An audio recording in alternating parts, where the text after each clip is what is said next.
trying the new tripod today, so I'm pretty darn excited about this because I'm usually having to hold the phone while I'm filming, and that's not a good time because a lot of times I don't get good camera angles. So now I'm pretty excited that I have a stationary place. See, all kinds of upgrades right now. We got the van, we got the tripod, things are going great. So today I am working on my guinea pig cages because, as you guys know, if you've been watching the channel, I really like CNC cages. And the only problem with them is they chew the crap out of them. And nobody told me when I bought these that you could buy chew guards and that will stop all of that. So I basically have ruined my first batch of CNC bases. So I had to order new, which was not a good time, but it is what it is, and I'm chalking it up to a learning experience. But now I have these black guard pieces right here, and this will keep them from chewing on them. And I already know they work because my first kitchen that I got for the girls did come with that guard just across the front, and that's the only ledge of the CNC cages that have not been chewed on. So I'm pretty excited. The only problem is they're a pain to put on, but you only have to do it once. So once you get through it, you're good. So right now, that's what I've been working on. I've been making the new ramp, and I really like this raspberry color that I got for the girls because, I mean, who doesn't like raspberry? But basically, I just have to thread these on this corrugated plastic, and it's a pain, not gonna lie. And they go on kind of hard, and then you have to adjust them. But like I said, it's a one and done. So we can suffer through it to not have to buy new CNC cages. So you can see I'm like, I mean, I'm not the strongest person in the world. I will preface that, but, and I think you guys can probably figure that out, but it is a pain in the butt to try and thread these things on here. So you can see I use all my force, and then unfortunately I bent this a couple of times trying to do it. But we're getting it on. So yeah, don't mind the faces. Don't mind the faces that I'm gonna make while I'm threading this on. But basically I am just pushing it to the end here.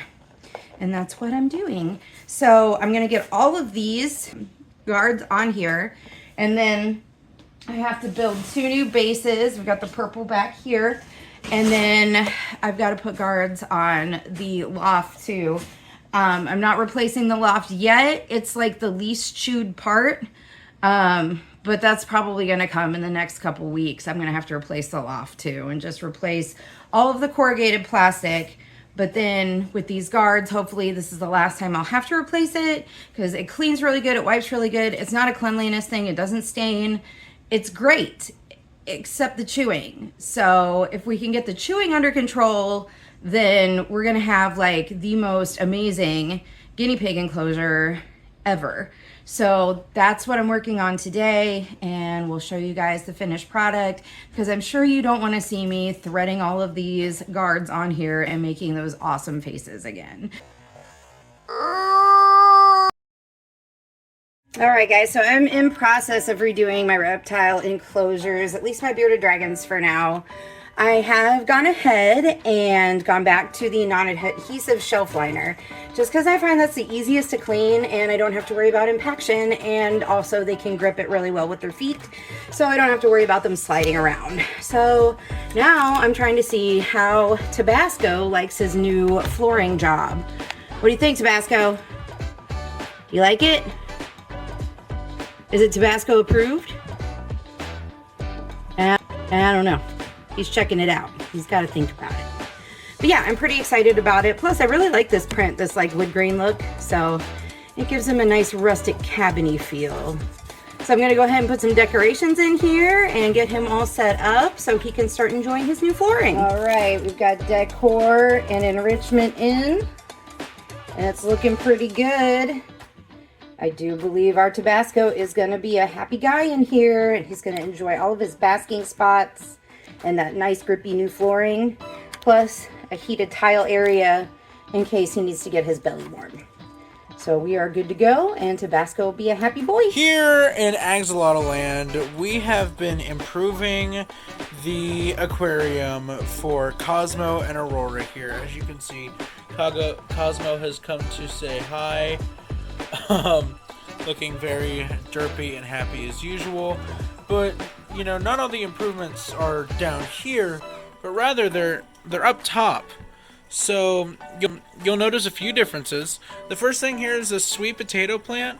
This was actually Dad's idea, and the roots are actually growing right there, and it is doing really well. I feel like every single time I leave the living room and then come back out, it's grown a little bit, and I am very happy with the progress of this. And in the back, attached to the filter there, we have some bamboo that we got, and we just put that in the other day, and it's, you know, it started to do some stuff there. And then inside of the tank, we have, if I can find them, what were they called? The red root floaters, and I believe, yep, they're right there. And they do really well. There's the tops of them right there. Right there. As you can see, the roots are going pretty far into the tank. But they do very well in low light, cold water situations, which is perfect for our axolotls right here in this aquarium. Now, we got these plants from Frog Butts and More, who have been in a video of ours. If you didn't see the Ohio Reptiles and More video where we interviewed a bunch of vendors, then I highly suggest you watch that. We interviewed them on some of their experience, and it was wonderful, and we're very happy with the plants that we have gotten from them so far. Today we're going to check up on our gargoyle gecko, Carla, who is camouflaged in this tank somewhere. Oh, there she is, right there. She's blending in very well. She's super happy and content in that space. And she's kind of on her log there. She's blending in with it. I'm going to go ahead and spray it down a little bit, make sure it's all wet and nice for her so that she can stay healthy. And as we can see, she's moving around a little bit. She's been really active lately, which has been super cool. Sometimes I'll come out here and I'll see her kind of jumping around a little bit. So she's on this plant here and gonna keep on moving down. She's down there somewhere. Yep, there she is. Right there. I think I saw her tongue poke out there, so she might be checking out some of the water on the wall. We haven't showed this enclosure in a little while. One thing that she really likes, though, is this coconut hide. She'll come in here a lot, and she'll just kind of relax inside of the hide. It's very nice because it's by this nice shelf for her food and water that we got a little while ago. So yeah, we just always have to make sure that it's very nice and moist in here, very wet. Down at the bottom, we've got some different decorations down here. We have that little formation right there. Some different artificial plants and things like that. I mean, really, she's been enjoying this cage for a very long time now. We built it for her, I want to say 2 years ago, maybe longer, but that's about ballpark. And oh, she's moved again. This is one of the rare times where she's getting down to the bottom there. I'm kind of going on a safari to get to her, but there she is in all of her gargoyle glory. Somebody I have to show you today is this ball python that we got very recently. This is Wildcard. She's got a couple different genetics in her. She has the Spark Highway Gravel genetics, and those three together, I believe, make the bypass snake. So the Spark variety of snakes are kind of new out there right now. They've been around for a little bit. And then the bypass is also super cool because, I mean, she's got all these road markings along her back there that make her super awesome to really look at. And she's super friendly. I've been working with her. She's also got this kind of like gravelly pattern on the back here. So, but she is my personal ball python. And we've had her for a couple of weeks. I've just never had a great time to really show her off. But she is content with me and content with people. I've thought about bringing her to shows. If you want to see her come to shows, let me know and I will bring her to the next one that I'll be at. But yeah, so I just wanted to show her off. I love her. I think she's great, and hopefully I'll be able to put her in some videos here soon.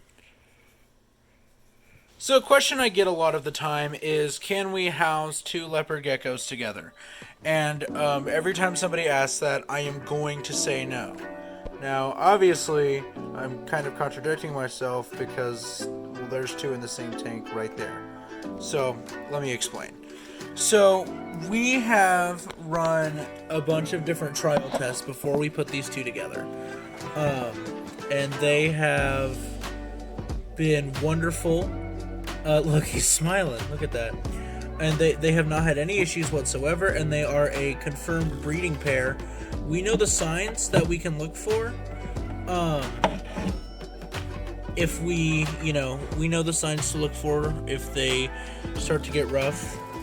Here's one of them right here. As you can see, the patterning on this one is absolutely wonderful. But we've had them together for some time, and they also have plenty of hides. So if you're going to house 2 together, make sure you have the experience and knowledge as to what the behaviors that they can exhibit when they're together, and make sure they have plenty of places to hide and explore. That way they aren't always staring right at each other and getting irritated with each other. Otherwise, and just what I would recommend, I wouldn't house 2 of them together. However, these 2 are a proven breeding pair, and they have done just fine together. Before we go, I just wanted to say thank you so much for watching, and if you did enjoy, I very highly encourage you to leave a like and subscribe to our channel. We're growing very rapidly, and without you guys, we wouldn't be able to do that, so we very much appreciate it. If you go back, and if you're wanting to watch some of our old videos, some of them are being changed to, they're being changed up a little bit. First off, I'm going back and I'm changing some thumbnails and making some actual ones, if you're looking around the channel, so that it looks a lot nicer and a little less chaotic. Videos that are labeled as A Lotl Love Classic are some of our older videos. They're in vertical, like they're recorded like for like a regular TikTok or Instagram reel, because we weren't super good at widescreen recording yet. But those are being branded as A Lotl Love Classic, so that's like 2022 and early 2023 videos. And other videos that are more vertical from that point forward will be labeled as such. Those are just some of the earlier ones. And we're getting rid of a lot of the earlier episodes have that episode season format that we used for like a year and a half to 2 years or something like that. I'm in the process of getting rid of that because we don't use that anymore. We found that it just didn't work, and we haven't used it in a really long time.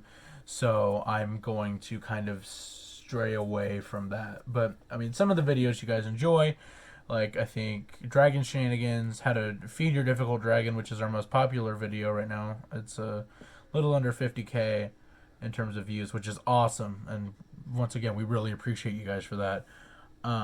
Those are all we're going to get rid of is, like, the season 1 episode, whatever, on those, and then but nothing about the channel itself is going to change. You're just going to see a few name changes that are hopefully going to make it easier and more efficient for your browsing experience throughout our channel. So once again, thank you for watching. Leave a like, subscribe, and we'll see you later. So over here in AXOLOTL land, we have been improving the tank for Cosmo, and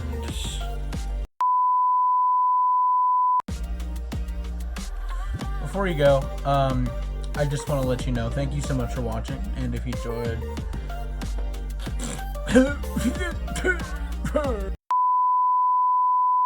Of course, somebody I have to show you today is this ball python we got very recently. Just a little... Alright, so today we are going to check up here on